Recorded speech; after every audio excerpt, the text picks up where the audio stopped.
এবং এই মবের রাজা দখলদার সুধী মহাজন ইউনূস সরকারের বিরুদ্ধে যে শাটডাউন কর্মসূচি চলতেছে, এই কর্মসূচি বাস্তবায়ন করার জন্য আজকে মাদারীপুর জেলা আওয়ামী লীগ, কালকিনি উপজেলা আওয়ামী লীগ, কালকিনি পৌরসভা আওয়ামী লীগ এবং ছাত্রলীগ, যুবলীগ, স্বেচ্ছাসেবক লীগ, সহযোগী সংগঠন, যে সমস্ত নেতা কর্মী, সহযোদ্ধা ভাইয়েরা, আমাদের এই আন্দোলন সংগ্রাম অব্যাহত থাকবে।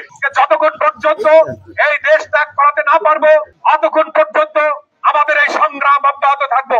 আজকে যারা এইখানে উপস্থিত হয়েছেন সকলকে মুজিবের শুভেচ্ছা জানিয়ে আমি আমার বক্তব্য এখানেই শেষ করছি। প্রিয় দেশবাসী, আমরা অত্যন্ত দুঃখের সাথে জানাচ্ছি যে আমেরিকার ষড়যন্ত্রের কারণে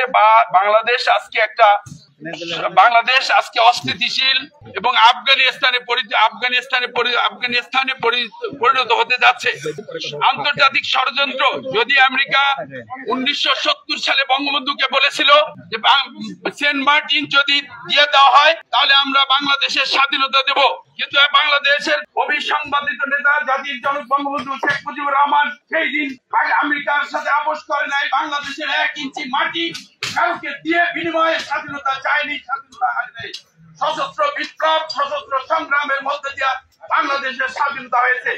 এই স্বাধীনতা অর্জনের পরে জননেত্রী শেখ হাসিনাকে আবার বারবার সেই ষড়যন্ত্রমূলক আবার সেন্ট মার্টিন দেওয়ার জন্য আবারও বলেছে। শেখ হাসিনা আপোষ করে নাই, তার বিরুদ্ধে আন্তর্জাতিক ষড়যন্ত্র করে ভারতে আশ্রয় নিয়েছে জননেত্রী শেখ হাসিনা। আজকে 1.5 বছরে বাংলাদেশের মানুষের নাভিশ্বাস, বাংলাদেশের মানুষের অর্থনৈতিক অবস্থা, দুরবস্থা,